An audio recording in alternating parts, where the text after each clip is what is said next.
Welcome! This video is about classroom management. It's all about tips for teachers of middle school students. Part 1 will deal more with structures and Part 2 will deal with engagement.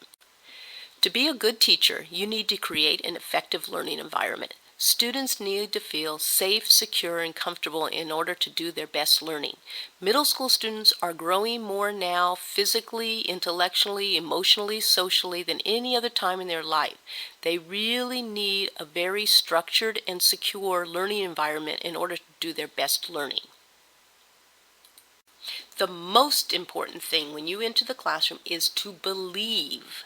You have to have faith in yourself. When I've given advice to teachers over the years, they come up with, and what if this doesn't, they won't, if you don't believe, it won't work. Your affect, the way in which you present yourself to your students must convey confidence. When you ask them to follow a procedure, you must believe that there is no other option, and then they will believe there is no other option. Consistency and organization. I will go into more detail about each of these items, but you need to have a seating chart, you need to have your procedures in place, opening activities. I encourage you to overplan and not to rush. Seating chart.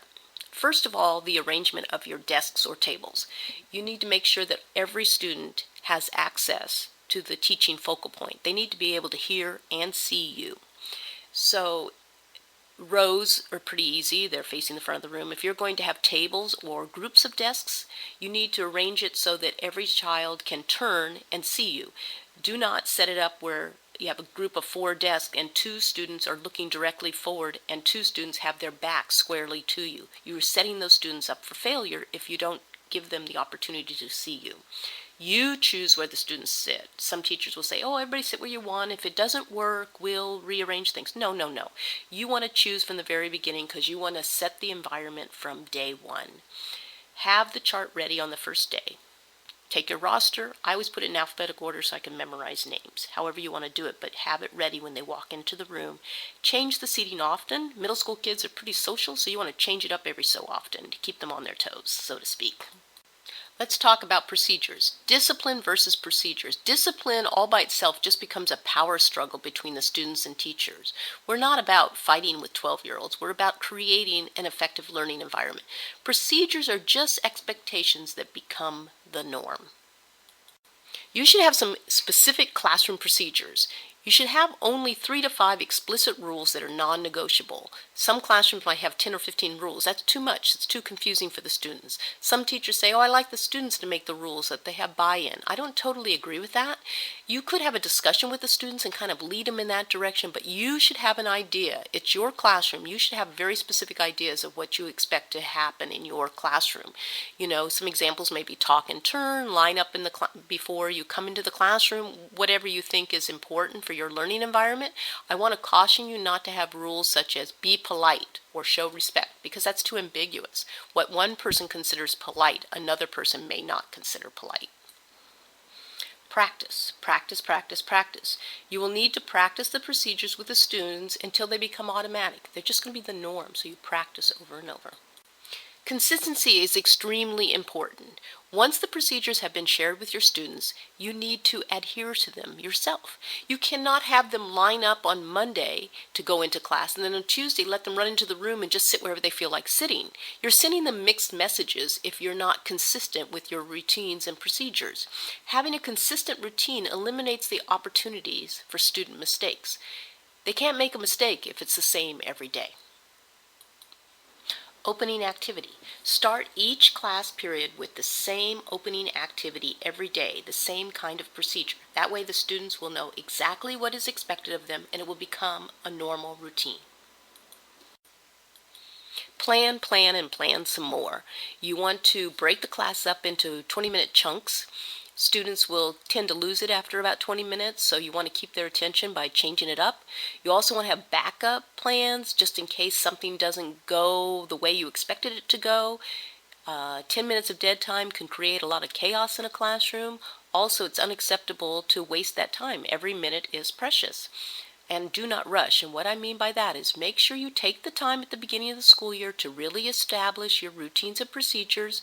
Some teachers want to jump right into the curriculum because they are frightened that they're not going to cover it all, but I would submit you're going to cover more if you really establish an effective learning environment from the very beginning. Take a few extra days and make sure the students really understand what is expected of them in your classroom.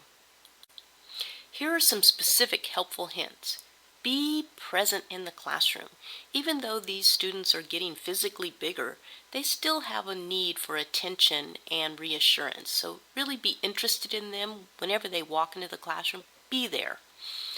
Wait for quiet to talk. Do not talk over the students. This is extremely important. If the students are being chatty and noisy in the classroom and you just keep talking and droning on, what you are teaching those students is that what you have to say is not important, that you do not need to be respected. You need to make sure they are quiet before you talk.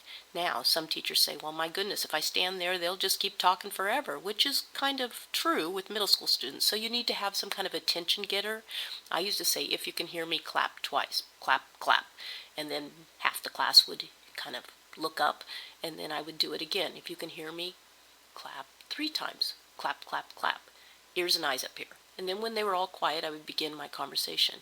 You could also start to talk and then stop. Today we will be doing, and then they'll all kind of look, and then when they're quiet, you begin your talking and your instructions. Don't ask questions with unintended, undesired answers or ultimatums. Teachers will say something very sarcastically because they're letting emotion get into it, and they'll say, if you don't want to learn today, just leave. And the student gets up and leaves. Then the teacher just goes nuts. Oh my gosh, that child just walked out of my classroom, blah, blah, blah. Well, you asked them to.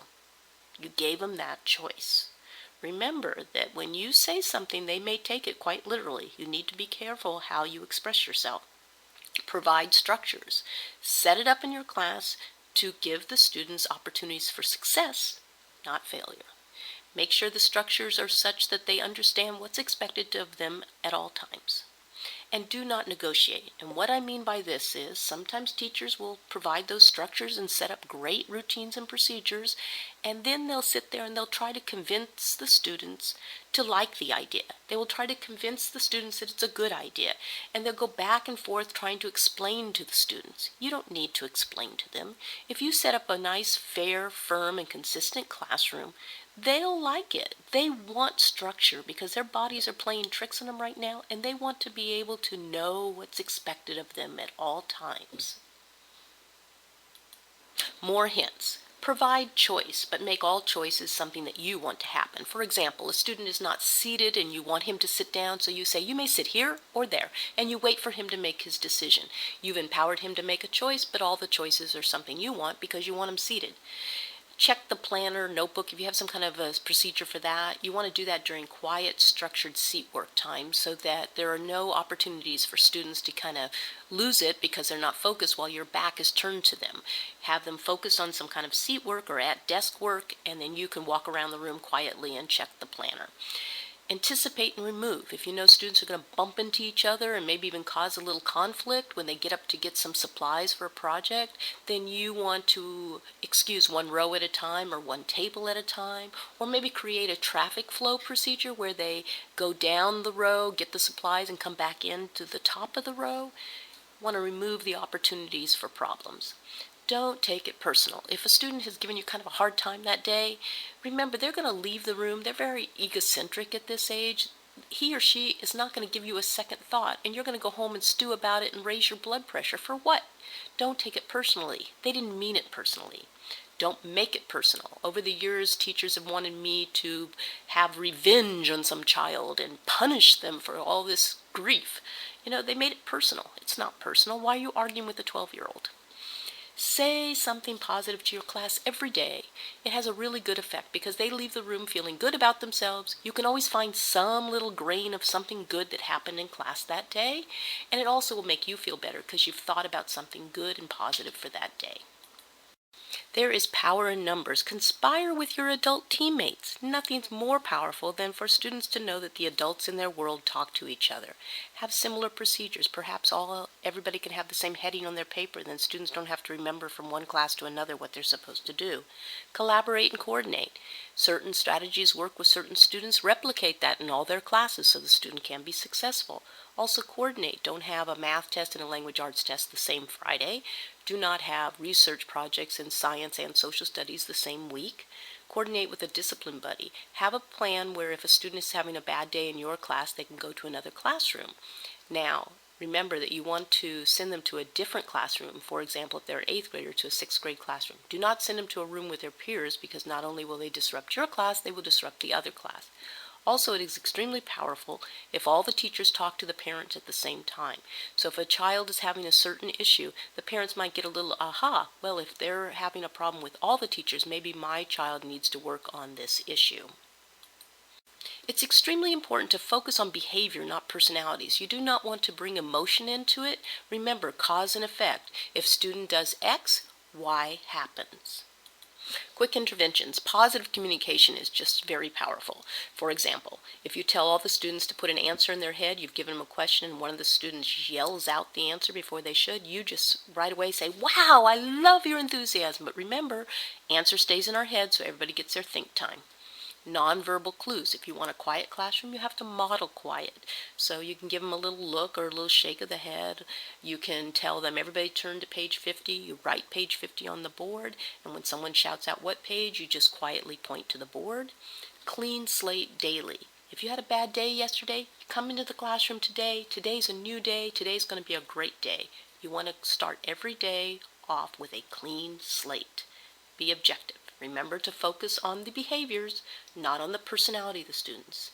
And avoid familiarity. You're not their friend. You're their teacher. Don't get down to their level. They have plenty of friends. They want to know that they can count on you as that adult in their life that will give them the structures they need to feel good about themselves and to feel safe and secure. Okay, the reality is some choices equal consequences. Not every student is going to respond to our great plan here, so you need to give them a warning, private if possible. Try not to embarrass them in front of their friends, because that's just going to evoke some anger and some defensive behavior.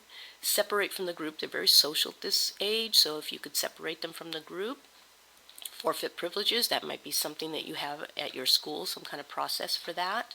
Discipline buddy, we already talked about that. If you have a partner on your team that you can trade students when they're having a bad day in your class.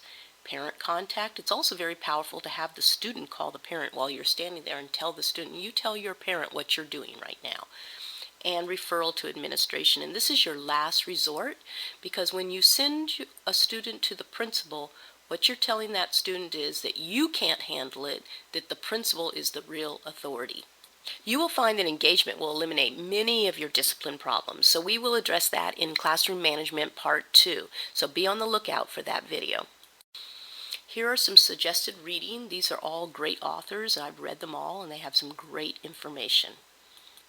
I hope you found this video useful. Please subscribe to this YouTube channel for the latest updates, and be on the lookout for Classroom Management Part 2. Visit our webpage for copies of this presentation plus additional teacher resources. Thank you for visiting.